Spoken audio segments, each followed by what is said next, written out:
여호사밧 시대 때 일어났던 일입니다.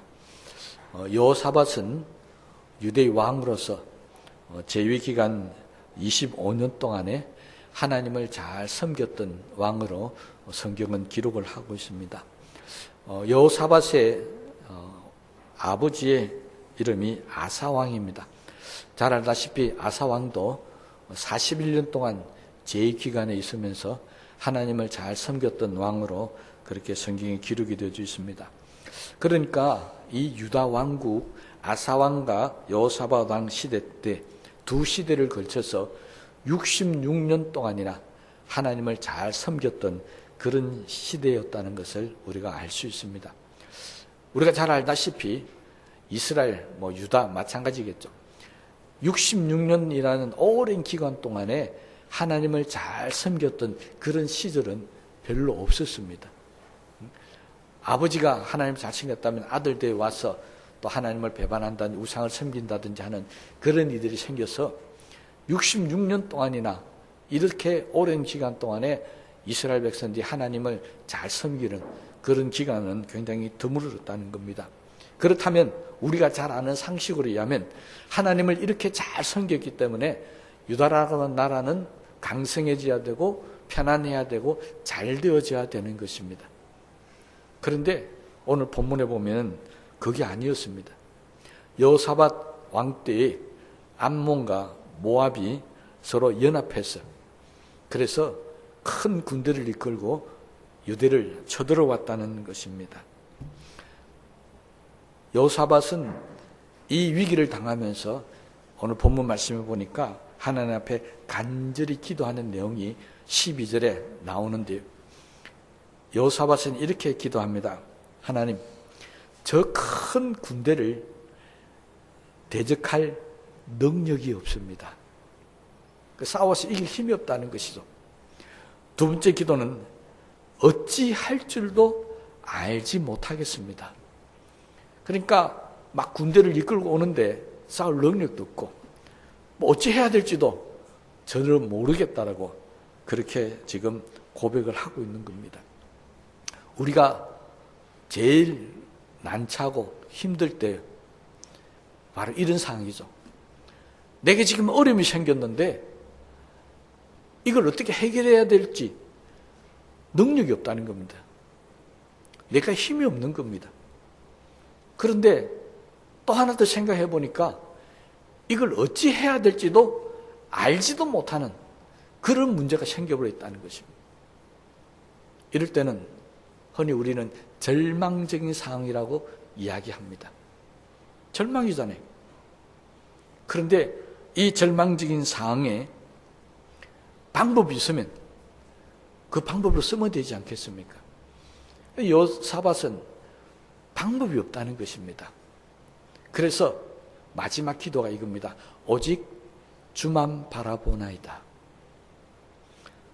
무슨 말이냐면 우리가 살아가면서 어떤 문제가 생겼을 때 내가 그걸 해결할 수 있는 능력도 없고 또 어떻게 해야 될지도 전혀 알지 못하는 그런 절망적인 순간이 올 때 우리가 해야 할 일은 오직 주만 바라보면 된다는 것입니다. 여호사밧은 오늘 본문을 통해서 우리에게 이것을 가르쳐주고 있습니다.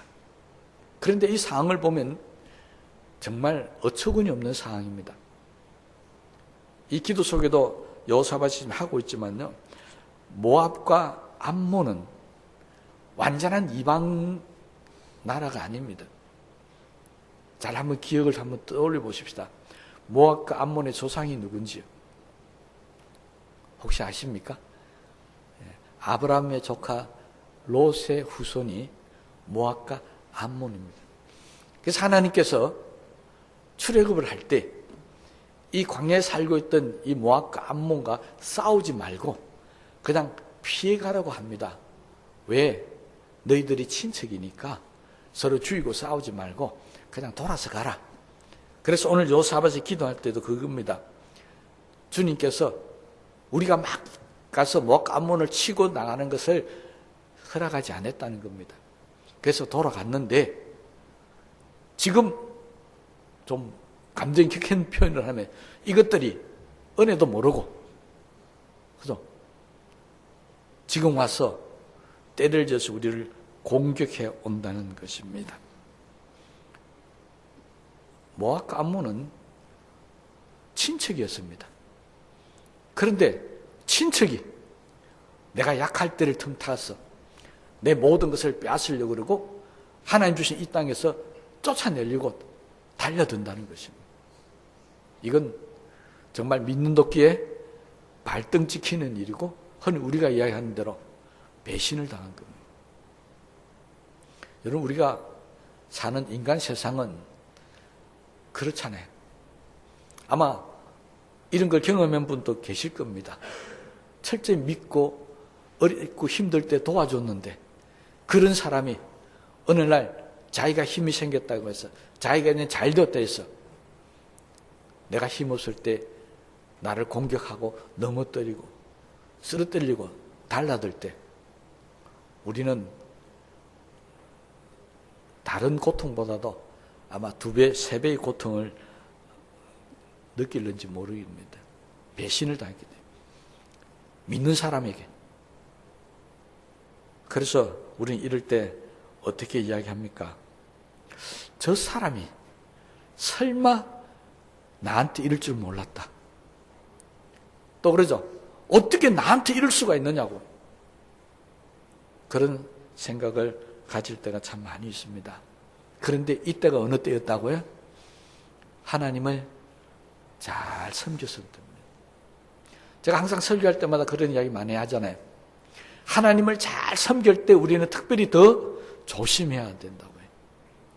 내가 하나님의 은혜를 받았을 때, 내가 더욱더 믿음으로 하나님 열심히 하려고 할 때 우리는 더 조심해야 됩니다. 왜 그렇다고요? 우리가 그냥 빈둥빈둥 하고 하나님 일도 안 하고 기도도 안 하고 그러면 마귀가 그냥 내버려 둡니다. 그런데 어느 날 갑자기 사람이 확 바뀌어가지고 이제는 믿음으로 살겠다, 말씀대로 살겠다, 열심히 기도하겠다 막 그러면 마귀가 어떻게 합니까? 저 그냥 내버려 두면 안 되겠다.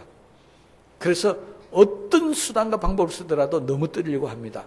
그 수단 가운데 가장 가까운 것이 바로 친척, 일가, 아니면 더 좁혀지면 가족, 내 주변에 가장 가까운 사람들이 나를 배신하고 고통주고 힘들게 할 때가 분명히 있다는 것입니다. 지금 여호사밧과 유대가 바로 그런 일을 당했습니다. 그러자 여호사밧은 이제는 나는 얘가 친척이고 내 주변에서 다 믿을 사람 없다. 그래서 한 고백이 뭐라고요? 오직 주님만을 믿고 살아야 되겠다. 그렇게 기도한다는 것입니다. 그런데 우리는 좀 다른 사람들이 있습니다. 이때 여호사밧은 기도했지만 대부분 사람들은 기도도 못합니다. 그래서 어렵고 힘든 일이 생기면 사람들이 둘로 나뉩니다. 어떤 사람들은 여호사밧처럼 하나님 앞에 나와서 이겨보려고 열심히 기도하고 오직 주만 바라봅니다 하고 이렇게 하는 사람이 있고요. 어떤 사람은 기도도 안 하고 안 하는 게 못하겠죠. 너무 낙심되고 힘드니까. 내가 지금까지 하나님을 이렇게 잘 믿고 이렇게 열심히 했는데 왜 내한테 이런 일이 생깁니까? 그래서 그냥 집안에 콕 처박혀가지고, 요즘에는 그런 사람 없겠지만 옛날 흔히 쓰는 표현입니다. 입을 뒤집어 쓰고 그래가 혼자서 울고 있다. 그런 사람이 있다는 거예요. 그러니까 한쪽은 어려움이 생기면 하나님 앞에 나가서 열심히 기도하는데 또 다른 한쪽은 아예 기도조차도 안 하고 포기해버리는 이런 형태로 나타나는데, 다행스럽게 여호사밧은 하나님께 기도하기 시작했다는 것입니다. 이 기도를 할 때 여호사밧은 역대하 7장에 있는 솔로몬이 하나님 앞에 성전을 건축하고 난 이후에 기도해서 하나님 앞에 응답받았던 구절을 들고 하나님 앞에 기도하기 시작을 합니다. 역대하 7장 14절 말씀을 보면, 내 이름으로 일컫는 내 백성이 그들의 악한 길에서 떠나 스스로 낮추고 기도하여 내 얼굴을 찾으면 내가 하늘에서 듣고 그들의 죄를 사하고 그들의 땅을 고칠지라. 솔로몬이 성전을 지어놓고 하나님 앞에 제사를 드리고 나니까 하나님께서 그렇게 축복하셨다는 겁니다. 앞으로 이 유다 백성들이 죄에서 떠나서 누구든지 하나님을 향해서 기도하면 하나님께서 다 해결해 주시겠다는 말입니다. 여호사밧은 이것이 생각이 났습니다. 하나님의 성전에 나가서 기도하면 하나님께서 모든 것을 해결해 주시겠다고 약속했다는 이 말씀이 생각이 나서 이 말씀 붙들고 하나님의 성전 앞에 서서 지금 부르짖고 기도하고 있다는 것입니다. 여러분, 우리가 아무것도 할 수 없을 때 할 수 있는 것 딱 한 가지 있습니다. 뭐라고요? 하나님 내게 주신 말씀 붙들고요. 과거에 하나님께서 어떻게 하셨는지, 아니 내게 주신 말씀이 아니면 여호사밧처럼 솔로몬에게 주신 말씀이라도 붙들고요, 아니면 아브라함에게 주신 말씀이라도 붙들고 우리는 하나님 앞에 기도해야 한다는 것입니다. 여호사밧은 솔로몬에게 주신 말씀을 붙들고 하나님 앞에 나와서 기도했었습니다. 여호와의 성전 뜰 앞에 서서 온 백성들을 모아놓고 하나님 앞에 부르짖기 시작했습니다. 기도 내용이 뭐라고요? 우리는 대적할 힘도 능력도 없습니다. 우리는 어찌할 바가 모르겠습니다. 그러니 어떻게 하라고요? 하나님께서 알아서 해 주십시오. 이 기도를 들으시고 하나님께서 응답해 주십니다. 15절 17절 말씀이 두 번에 걸쳐서 야하시엘이라고 하는 레위인에게 하나님의 성령이 임하여서 하나님의 말씀을 전달합니다. 15절 말씀은 적군이 아무리 많아도 걱정하지 마라. 이 전쟁은 너희들에게 속한 것이 아니라 나 여호와에게 속한 것이니까 걱정하지 말라. 이게 15절 말씀이고요. 17절 말씀은 두려워하지 말라. 내가 대신 싸워줄 거다. 그러니까 너희들은 반드시 이길 것이다. 내가 너와 함께 하겠다고 약속을 해 주신 것입니다. 여호사밧은 이 말씀을 믿었습니다. 자, 하나님이 우리를 대신해서 싸워준다. 하나님께서 우리를 함께 하겠다고 약속하셨다. 이걸 믿었다는 것입니다. 여러분, 우리에게 어떤 위기, 절망적인 상황이 올 때 여호사밧을 통해서 우리가 배울 수 있는 게 이겁니다. 첫째는 기도해야 한다는 것이고요. 기도하면 내가 할 일이 아무것도 없다는 겁니다. 내가 능력도 없고 힘도 없고 방법도 모르지만 하나님은 그런 나를 내버려 두고 하나님께서 모든 것을 알아서 해 주신다는 겁니다. 싸울 일이면 싸워 주실 것이고 이기게 해 주실 것이고 우리와 함께 해 주신다. 이것을 믿어야 할지니라. 우리는 이걸 믿어야 합니다. 이걸 믿는 사람만이 기도할 수 있고요. 이걸 믿는 사람만이 하나님을 찾을 수가 있다는 것입니다. 여호사밧은 이것을 믿습니다 하고 믿었습니다.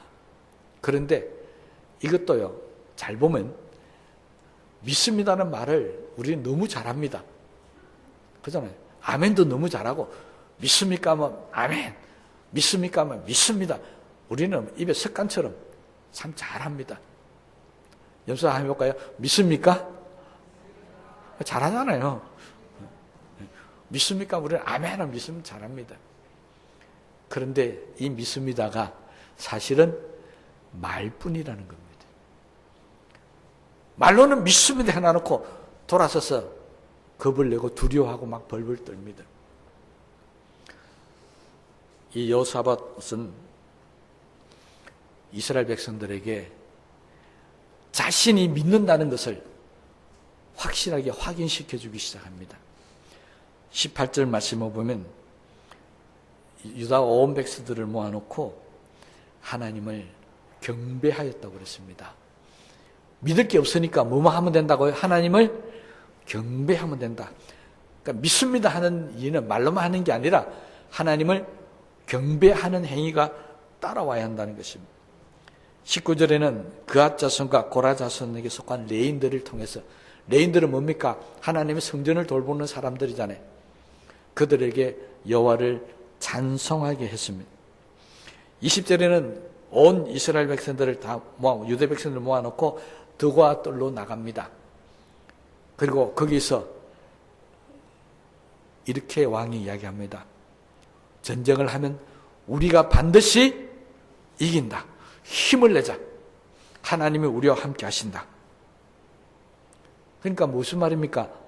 믿는다는 것은 말로만 하는 것이 아니라 믿습니다 했으면 그 다음에 행동이 따라와야 되는데 하나님을 경배하고 찬송하고 그리고 하나님 말씀을 믿고 전쟁터로 나가야 한다는 것입니다.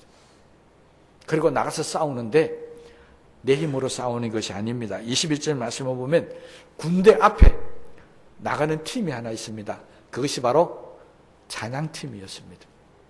여러분, 우리도 예배 전에 찬양단이 나와서 우리 찬양을 하잖아요. 그거 왜 하는 줄 아십니까? 예배 드리기 전에 찬양을 통해서 우리를 공격하는 모든 악한 영들을 다 물리치고 내게 있는 모든 슬픔, 힘든 것, 두려움 다 깨트려버리고 오직 하나님만 믿고 예배드리자. 그런 의미로 앞에 찬양단들이 열심히 예배 전에 찬양을 합니다. 그러니 찬양단들이 찬양할 때 같이 해야 되겠습니까? 말아야 되겠습니까? 그렇게 해야만이 영적인 전쟁에서 이긴다는 겁니다. 그렇게 해야만이 내가 오늘 예배 나온 이 예배의 은혜를 받고 영적으로 무장하고 준비가 된다는 겁니다. 찬양단 뒤에 따라오는 사람들이 누구였다고요? 군대였습니다. 우리는 하나님의 군대입니다. 찬양을 통해서 힘을 얻고 하나님 나와 함께 한다는 믿음으로 무장하면 오늘 이 예배를 통해서 우리는 마귀와 싸워 이길 수 있고 내게 오는 여러 가지 불안과 두려움과 고통 내가 어떻게 할지 모르겠다는 그 나를 괴롭히는 모든 문제와 싸워서 이길 수 있게 되는 줄로 믿습니다. 그러니 여호사밧은 찬양단을 앞에 내세우고 그 다음 군대가 따라갑니다. 찬양을 하니까 군대가 싸울 필요도 없었습니다. 하나님의 역사가 나타나기 시작했습니다. 23절 말씀을 보니까 서로 자기들끼리 쳐 죽이고 하나도 살아남지 못했습니다. 25절 보니까 여호사밧의 군대가 한 일은 가서 전리품만 챙기면 됐다고 그랬습니다. 누가 싸웠다고요? 하나님이 싸우니까 여호사밧의 군대는 싸울 필요도 없이 가서 전리품만 챙겨오는데 이 전리품을 사흘 동안이나 챙겼다고 그랬습니다. 여러분, 군대가 가서 전리품을 챙기는데 사흘이나 챙겼다는 것은 온 군대가 암몬과 모압 군대가 얼마나 숫자가 많았던가 하는 것을 알 수 있고요. 그들이 얼마나 많은 무기들을 갖고 왔는가도 알 수 있고요. 그들이 얼마나 많은 군량미라고 그러죠. 먹을 양식과 그런 모든 것들을 준비해서 전쟁을 일으키려고 했던가 하는 것을 알 수 있습니다. 그러니 사흘 동안이나 그들이 전리품을 챙길 수밖에 없었다는 것입니다. 이 말은 이겨도 그냥 이긴 게 아니라 대승 엄청나게 이겼다는 것입니다. 여호사밧이 싸웠더라면 이렇게 이기지 못합니다. 하나님께서 대신 싸워주셨기 때문에 이 정도로 이긴 것이지 여호사밧이 군대로 나가서 어떻게 이렇게 이길 수가 있겠습니까? 여러분, 가장 절망적인 순간에 아무것도 할 수 없을 때 무엇을 해야 될지 모르는 그 순간에 기도 하나가 하나님을 이 땅에 불러내었고요. 하나님의 역사를 일으켰고 그리고 손 하나 까딱 안 하고 사흘 동안은 전리품을 거르는 대성을 이루었다는 것입니다. 그런데 오늘 본문 사건은 여기서 끝난 게 아니었습니다. 이렇게 대성을 이루자 나흘째 되는 날 전리품을 다 거두고 그 다음 날 백성들이 브라가 골짜기로 모였습니다. 그리고 이제는 예루살렘으로 돌아가기 위해서 이제 행군을 하기 시작을 하는데요. 브라가라는 말은 송축하다는 뜻입니다. 그러니 이스라엘 사람들이 모여서 하나님을 송축하면서 찬양하면서 내게 승리를 주셨으니까 이제 예루살렘으로 돌아간다고 준비를 하는 겁니다.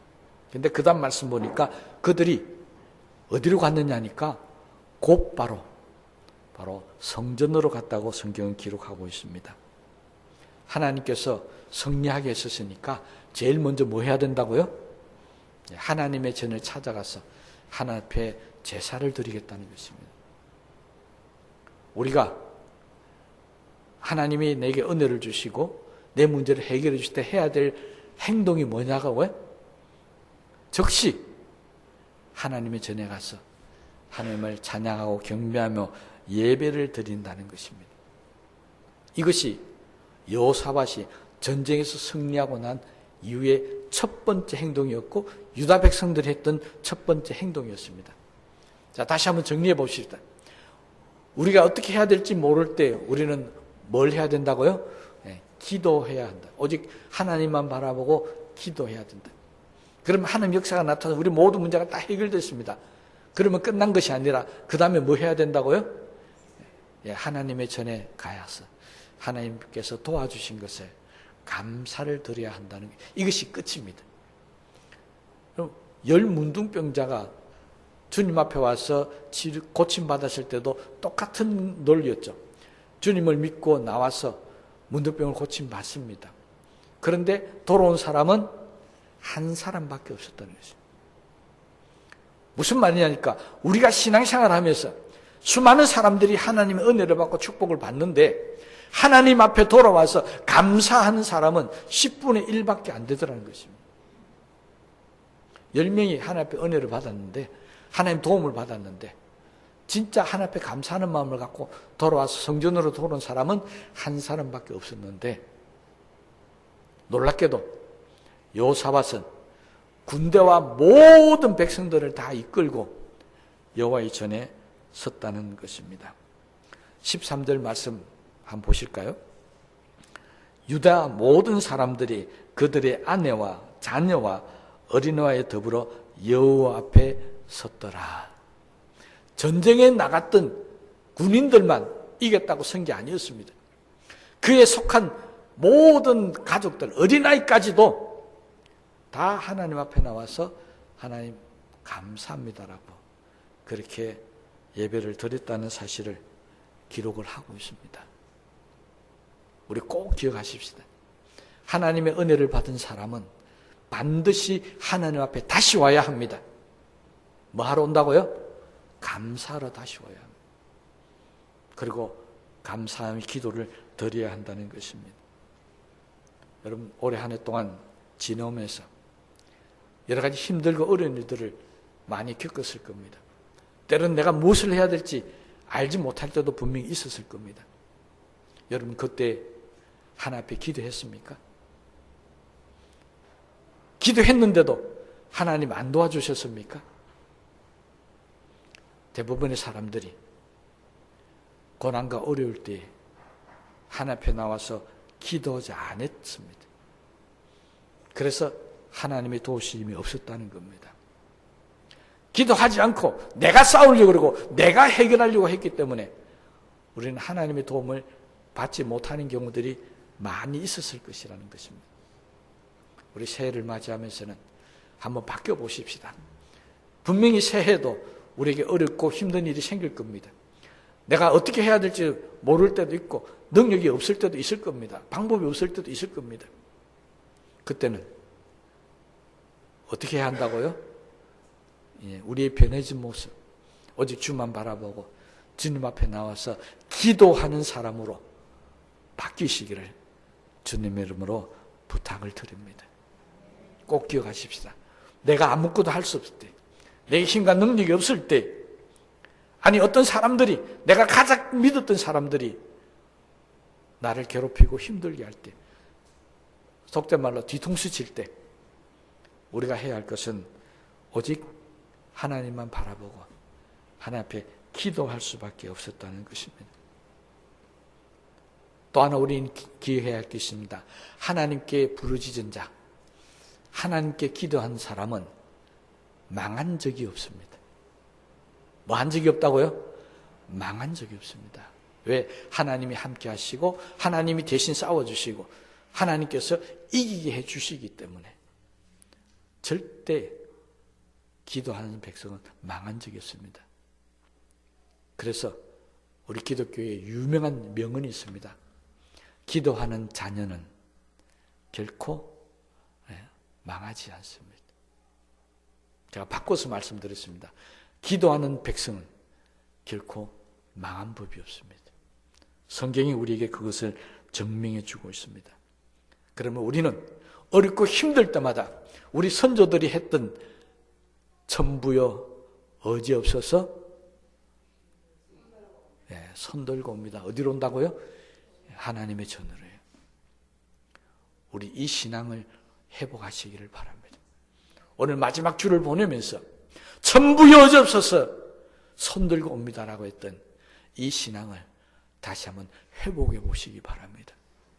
요즘에는 우리 부르는 찬송 속에서요, 어느 때부터인지 이 찬송이 사라진 것 같아요.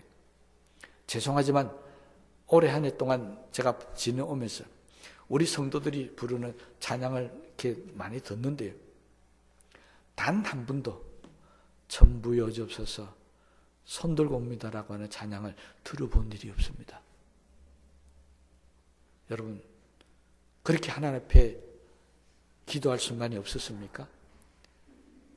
그렇게 정말 두 손 들고 하나님 앞에 나올 일이 없었습니까?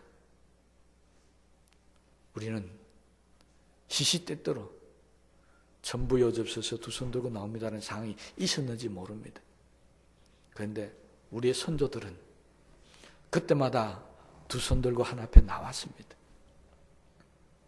우리는 그냥 입을 뒤집으시고 울고 있는지는 모르겠지만 하나님 앞에 나오지를 않습니다. 그렇다고 뾰족한 방법이 있는 것도 아닙니다. 여러분, 새해에는 어렵고 힘들 때마다 그냥 두 손 들고 하나님 앞에 나오십시다. 기도합시다. 하나님 주신 말씀 붙들고 여호사밧처럼 기도하십시다. 하나님 눈이 이곳에 있다고 하지 않았습니까? 하나님의 귀가 이곳에 있다고 하지 않았습니까?